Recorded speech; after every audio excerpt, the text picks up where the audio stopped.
Shalom, I'm Uriah Ben Avraham, and today we're going to continue the series on the difference between the Hebrew Mashiach and the Christian Messiah. In this part 6, we are going to see that Yahuwah will be king over all the earth, and the Mashiach will be king over Yisrael. Now, if you have not already joined this channel, please do. Subscribe to this channel. Hit like on this video. Follow all 7 parts of this series to learn the full difference between the Hebrew Mashiach and the Christian Messiah. Now, let's get into it. What did the prophets say about the future Mashiach? Yes, it was prophesied that there would be a Mashiach in the future. And what we've been doing in this series is separating the difference between what the prophets actually said and what most people think the prophets said. There's been a big difference. One of the big differences we saw is that Yahuwah is the only Elohim of Yisrael. And what we're going to see today is that Yahuwah will be king over all the earth. But there will be a future Mashiach. And that future Mashiach is going to be king over Yisrael. He is the continuation of the reign of King David, just as Yahuwah prophesied. So to get the full understanding of that, let's go through the message of the prophets and let's understand the prophecy about Mashiach from the historical context in which it was written. Now, to start off with, we need to summarize really what happened with our ancestral people, the kingdom of Yisrael, which eventually was broken into 2 kingdoms, Yisrael and Yehuda, and then only survived by the kingdom of Yehuda. We could sum up this historical context by looking at the prophecy that Moshe summarized in Devarim chapters 28, 29, and 30. Yahuwah showed Moshe the future just like he showed Abraham, saying, "Know certainly that your descendants will be strangers in a land that is not theirs and will serve them, and they will afflict them 400 years. Bereshith chapter 15, verse 13. Moshe gave the gory details of this 400-year period of slavery and affliction in Devarim chapter 28. This slavery and affliction came upon Yisrael because Yisrael chose not to obey Yahuwah and walk in his ways. Just before entering the promised land, Yahuwah set before Yisrael a choice. Blessings on the one hand if they obeyed him, and curses on the other hand if they disobeyed him. And all of this is described in Devarim chapter 28. When Yisrael entered the promised land, as predicted, they disobeyed Yahuwah. And Yahuwah was their king. He was the one who was reigning over them. Eventually, they rejected Yahuwah and asked for a human king, a Mashiach. We read of this in the book of Shmuel.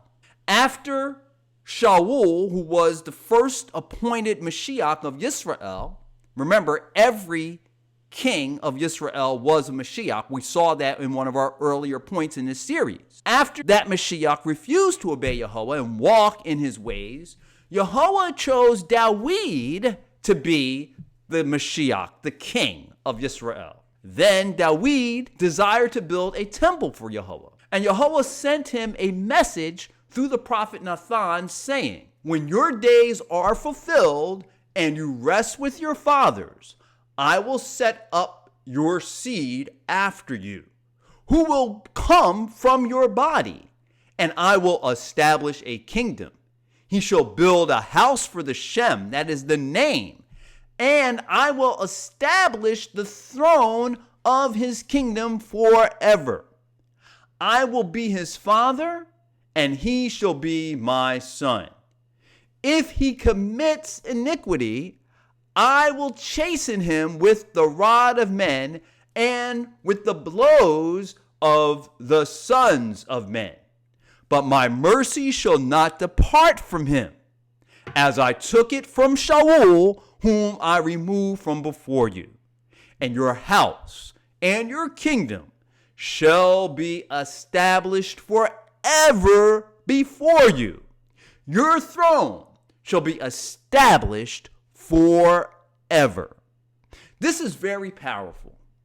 Here we're seeing that the throne of David, who was a king, a human king, was going to be established forever. In other words, there would always be a descendant of David on the throne of the kingdom of Yisrael forever. This is a prophecy about a future Mashiach, that there would always be a Mashiach. Now, this Mashiach is not going to be Elohim. This Mashiach is not going to be some supernatural human being fulfilling some prophecy about a virgin birth. As we already saw, there was no virgin birth. We saw that in one of our points. Mashiach, every king of Yisrael was Mashiach. This prophecy about a future Mashiach is the fulfillment of what Yahweh said. Right now, we don't have a son of David sitting on the throne. The kingdom of Yisrael has been destroyed because we turned away from the commandments of our Elohim. But when we are restored back to the land of Yisrael, we're going to have a king again, and that will be the fulfillment of what is prophesied here, the fulfillment of the future Mashiach. Let's notice that very clearly. We're going to go through the scriptures. We're going to prove that that's what the prophets were all speaking about. Now, to get there, let's notice a few things about the above passage. Yahweh said that David's seed would build a house for his name. Some mistakenly think that this is a prophecy about Jesus and that he was going to build the Christian church, which they think of as a spiritual temple. But notice, the seed being spoken of here was capable of committing iniquity. This was not foretelling of some seed to be born 1,000 years after David. Yahweh was speaking about the very seed of David, who did build the temple. Yes, the very seed of David, the son of David, built the temple, and his name was Shlomo. Not Solomon, by the way, which is a corruption of that Hebrew name. The Hebrew name Shlomo means peace, and we should call him the way he was called, respect his name. Let's not call him with some corrupted name. He's not Solomon, he is Shlomo. The temple spoken of in these verses was not the church, which, by the way, comes from the Greek word ekklesia, meaning a gathering or assembly. The temple was not a gathering or assembly of people. The temple was literally a building that was going to be the house where Yahweh would dwell. Very different concepts here. Moreover, Yahweh promised not to take the throne from the seed of David, even if David's son turned away from him. Yahweh promised to establish David's descendants as kings of Yisrael forever. Reading through the book of Shmuel and the books of Melachim, you can get the full history of what happened to Yisrael. The son of David, Shlomo, became the next Mashiach after David, and he built the temple as prophesied by the prophet Nathan. And behold, I propose to build a house for the Shem of Yehovah, my Elohim, as Yahweh spoke to my father David, saying, your son, whom I will set on your throne in your place, he shall build the house for my name. Notice, Shlomo was the son that fulfilled the promise. He's the one that built the house. When the temple was ready, they placed the Aron HaBrith, that is the Ark of the Covenant, in the temple. And on that very day, the kavod, that is translated as the glory of Yahweh, filled the temple. Yahweh entered in. He dwelt in that temple. He sat between the cherubim. And it came to pass, when the priest came out of the holy place, that the cloud filled the house of Yahweh, so that the priest could not continue ministering because of the cloud. For the glory of Yahweh filled the house of Yahweh. Then Shlomo spoke. Yahweh said he would dwell in the dark cloud. I have surely built you an exalted house and a place for you to dwell in forever. 1 Melachim chapter 8, verse 10 through 13. Unfortunately, Shlomo didn't follow Yahweh as he was commanded and as he was warned to do.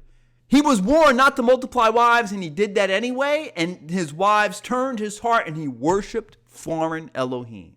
For it was so, when Shlomo was old, that the wives turned his heart after other Elohim, and his heart was not loyal to Yahweh, his Elohim, as was the heart of his father Dawid.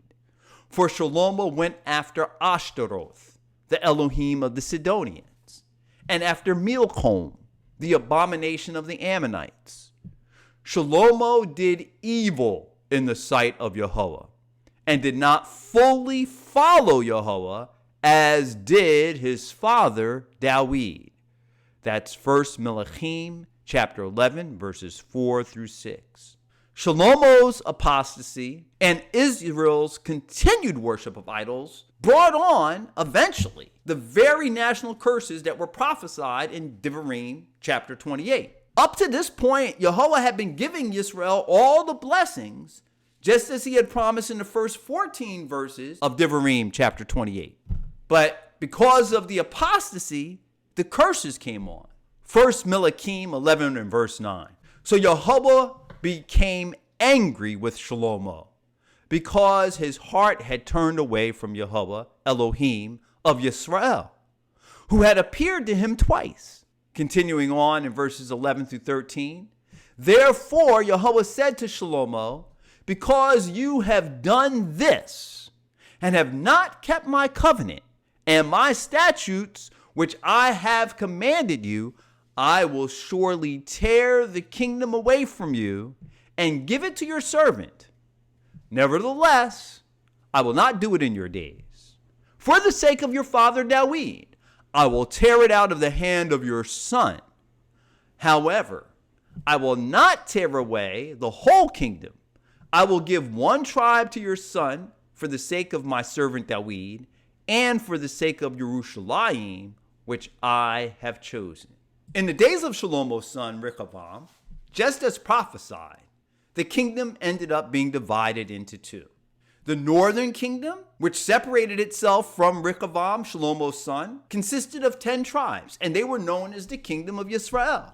And the southern kingdom, which Rehoboam was ruling over, only had 2 tribes, the tribe of Yehuda and the tribe of Binyamin, and it was known as the kingdom of Yehuda. As you continue reading through the books of the prophets, you will see that both kingdoms refused to turn back to Yahuwah, and Yahuwah destroyed them both and sent the survivors into exile and into captivity. The northern kingdom of Israel was conquered by the Assyrians somewhere around 721 before the Common Era. Babylon became the dominant power after defeating the Assyrian army in 626 BCE. Starting around 604 BCE, the Babylonians subjugated the kingdom of Yehuda, and between 604 and 582 BCE, they pillaged and destroyed the temple and took the people of the kingdom of Yehuda, all who hadn't fled or were otherwise killed, captive. It's in this context of national exile from the land and captivity that the prophets begin to speak of the future restoration of Yisrael as a nation. The prophecy of a future Mashiach was a prophecy about the restoration of Yisrael and the restoration of the throne of Dawid with a descendant of Dawid sitting on the throne. In this light, the prophet Yirmiyahu, who witnessed the Babylonian destruction of the kingdom of Yehuda, and who was with the final remainder of exiles who fled into Africa. They fled into Egypt, and they kept going down the Nile into southern Egypt, beyond the rivers of Ethiopia. The prophet Yirmiyahu said, "For behold, the days are coming, says Yahuwah, that I will bring back from captivity my people Yisrael and Yehuda, says Yahuwah, and I will cause them to return to the land that I gave to their fathers, and they shall possess it. We read that in Yirmiyahu 30 and verse 3. Continuing in verses 7 through 9. The prophet Yirmiyahu, seeing a vision of later days, he said, alas, for that day is great, so that none is like it. And it is the time of Yaakov's trouble.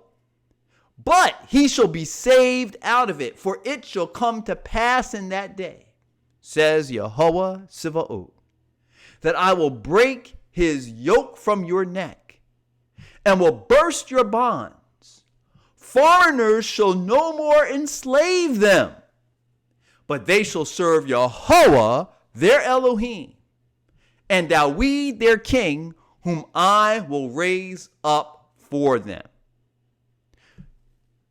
The prophet Yirmiyahu put forward the vision that we would have a restoration.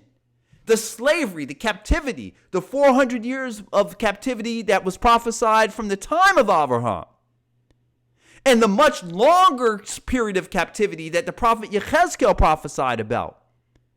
All of that captivity, all of that exile, from the time of the destruction of the temple, when we've been exiled and no longer been autonomous in our land, from that time all the way down till now, we have been hoping and longing for the full restoration and the fulfillment of the prophecy that Yirmiyahu talked about here. That is the prophecy of the future Mashiach, where Yahuwah is going to be our Elohim and Dawid, or the son of Dawid, our king. The prophet Yirmiyahu continued on in verse 10. Therefore do not fear, O my servant Yaakov. Yaakov is synonymous for Yisrael, says Yehovah. Nor be dismayed, O Yisrael. For behold, I will save you from afar, and your seed from the land of their captivity. Yaakov shall return, have rest and be quiet, and no one shall make him afraid. For I am with you, says Yehovah, to save you. Just as we saw in one of our earlier points in this series, Yehovah is the Savior of Yisrael. And I should just pause here for a second. The Hebrew idea of being saved is all about being saved from physical captivity and exile. When the prophets spoke about a Savior, they were looking forward to Yehovah being our Savior and bringing us back from national exile to the land that had been promised to us, that it would be our land forever. It was about the restoration of the kingdom of Israel back to the land that was promised to Abraham, Yitzchak, and Yaakov, where we read about right here in this prophecy of Yirmiyahu. He says, for I am with you, says Yehovah, to save you. Yehovah is our Savior. Though I make a full end of all the nations where I have scattered you, yet I will not make a complete end of you.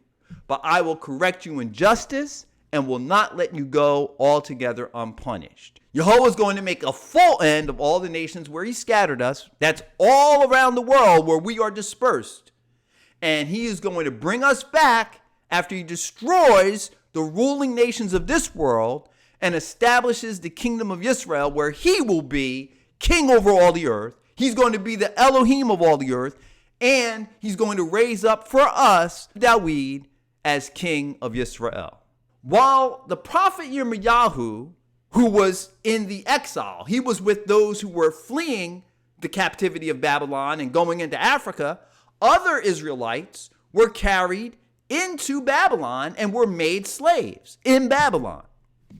There, while they were in Babylon, the king of Babylon, Nebuchadnezzar, had a prophetic dream that laid out the course of history from the time of the Babylonian Empire to the restoration of the kingdom of Israel and the establishment of Yehovah himself as king over all the earth.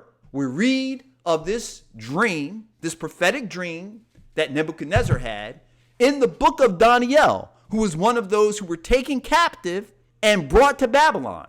Daniel chapter 2. Nebuchadnezzar dreamt of a great image. The image had a head of gold, arms of silver, belly and thighs of bronze, legs of iron, and feet of iron mixed with clay. In the dream, Nebuchadnezzar saw a stone cut out without hands. The stone then struck the image on its feet of iron and clay and broke them, and the whole image in pieces and crushed them together. And the image became like chaff and was blown away by the wind. The stone then grew into a great mountain and took over the whole earth. Daniel was given the dream and the interpretation of this dream miraculously. Daniel said to Nebuchadnezzar, who wanted to know what the dream meant, he said, "You, O king, are a king of kings. You are this head of gold." The head of gold was Nebuchadnezzar. It represented him and his kingdom. Daniel continued by saying, "But after you shall arise another kingdom inferior to yours, and then another, a third kingdom of bronze, which shall rule over all the earth." So what we see here is that each section of this image represented not only a king, but also his whole kingdom, having dominion over the world. The varied parts of this image, starting from the head of gold and going down to the feet and 10 toes, represented successive world empires, beginning with the Babylonian Empire, succeeded by the Persian Empire, and followed by the Greco-Macedonian Empire. The fourth kingdom, Daniel said, verse 40, shall be as strong as iron, inasmuch as iron breaks in pieces and shatters everything, and like iron that crushes, that kingdom will break in pieces and crush all others. This fourth kingdom represented the Roman Empire, which succeeded the Greco-Macedonian Empire. Then Daniel said, "Whereas you saw the feet and toes partly of potter's clay and partly of iron, the kingdom shall be divided. Yet the strength of the iron shall be in it, just as you saw the iron mixed with ceramic clay. And as the toes of the feet were partly of iron and partly of clay, so the kingdom shall be partly strong and partly fragile. As you saw iron mixed with ceramic clay, they will mingle with the seed of men, but they will not adhere to one another, just as iron does not mix with clay." This prophetic vision of world history brings us right down to our time, to our day. The prophecy shows that Gentile nations would rule over the world from the time of the Babylonian Empire down to this very day. And each successive Gentile power of the world is pictured in this vision as a part of a continuation of this very image which we may see from other prophecies is thought of as a beast. Today, that image is pictured in the prophecy by the 10 toes of iron mixed with clay. Verse 44, Daniel said, "And in the days of these kings, the Elohim of heaven will set up a kingdom which shall never be destroyed. And the kingdom shall not be left to other people. It shall break in pieces and consume all these kingdoms, and it shall stand forever." That kingdom that Daniel spoke of here is a prophecy showing Yahuwah conquering the world's governments and establishing again Yisrael as his kingdom in the land of Yisrael, with David as king over Yisrael and Yahuwah as king over all the earth. It's at this time that we see the vision of the prophet YHWH fulfilled. He said in chapter 2, YHWH chapter 2, verse 2 through 4, "Now it shall come to pass in the latter days that the mountain of Yahuwah's house shall be established on the top of the mountains, and shall be exalted above the hills, and all nations shall flow to it. Many people shall come and say, 'Come, and let us go up to the mountain of Yahuwah, to the house of the Elohim of Yaakov. He will teach us his ways, and we shall walk in his paths. For out of Zion shall go forth the law, the Torah, and the word of Yahuwah from Yerushalayim. He shall judge between the nations and rebuke many people. They shall beat their swords into plowshares and their spears into pruning hooks. Nation shall not lift up sword against nation, neither shall they learn war anymore. Again, echoed in the prophecy of Zephaniah chapter 3, verse 15. Yahweh has taken away your judgments. Yes, in other words, our punishment, the punishment of the kingdom of Yisrael. The punishment, all the prophesied curses will be removed. It says he has cast out your enemy. The king of Yisrael, Yahweh, is in your midst. You shall see disaster no more. What we're seeing here is that in the future, Yahweh is going to be king. He's the real king, as he always was of Yisrael. Even if there's a human king who sits on the throne of David, the ultimate king, the king of kings, is Yahweh. Let's look now at Tehillim chapter 47. A Tehillim that echoes this very sentiment. Oh, clap your hands, all you peoples. Shout to Elohim with the voice of triumph. For Yahweh, Most High, is awesome. He is a great king over all the earth. He will subdue the peoples under us and the nations under our feet. He will choose our inheritance for us, the excellence of Yaakov, whom he loves. Selah. Elohim has gone up with a shout. Yahweh with the sound of the trumpet. Sing praises to Elohim. Sing praises. Sing praises to our King. Sing praises. For Elohim is the King of all the earth. Sing praises with understanding. Elohim reigns over the nations. Elohim sits on his holy throne. Princes of the people have gathered together. The people of Elohim, of Abraham. For the shields of the earth belong to Elohim. He is greatly exalted. It's clear from all that we have seen prophetically that in the future, Yahweh is going to be king of all the earth, and Mashiach is going to be king of Yisrael. This contradicts, by the way, the New Testament thinking, which states that Mashiach, meaning Jesus, is going to be king over all the earth. Now, we see this contradiction in these Greek texts, these Greek writings that are commonly referred to as the New Testament. Let's notice that in the book of Revelation, chapter 19 and verse 16, it says here, and he has on his robe and on his thigh a name written, King of Kings and Lord of Lords. This is what the New Testament is saying about the future Mashiach. They're saying that the Mashiach, Jesus as they call him, is going to be the King of Kings and Lord of Lords. They see the Mashiach being king over all the earth.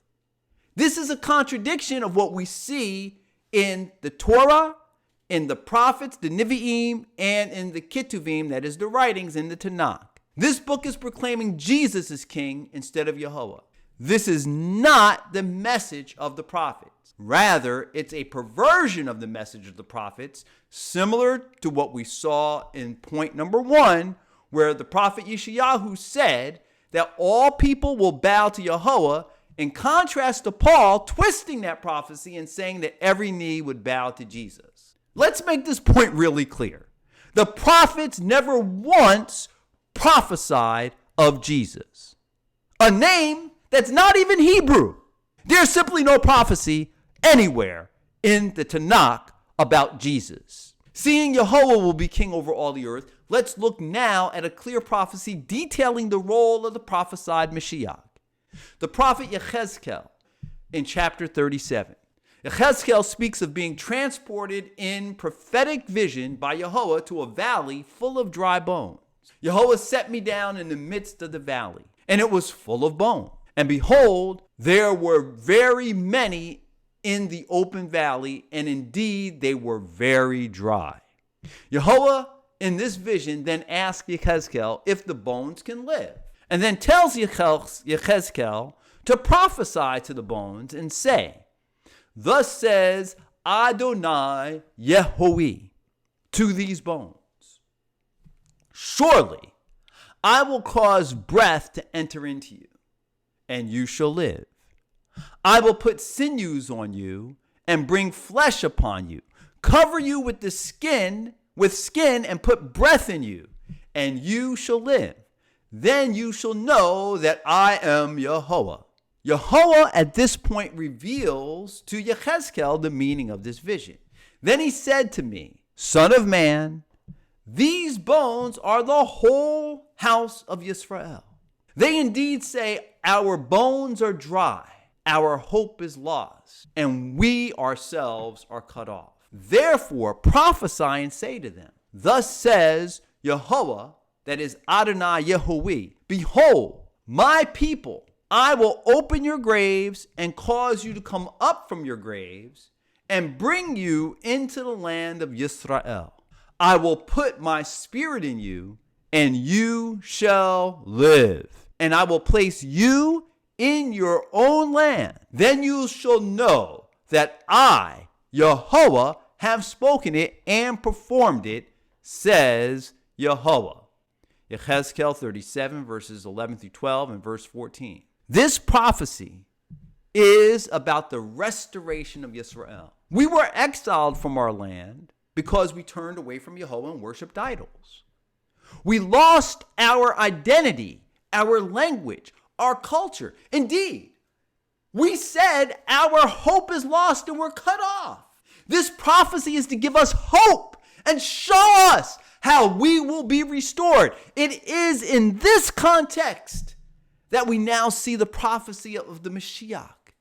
Yechezkel then said, verses 21 through 22, Then say to them, Thus says Adonai YHWH, Surely I will take the children of Yisrael from among the nations where they have gone, and will gather them from every side, and bring them into their own land, and I will make them one nation in the land, on the mountain of Yisrael, and one king shall be over them all.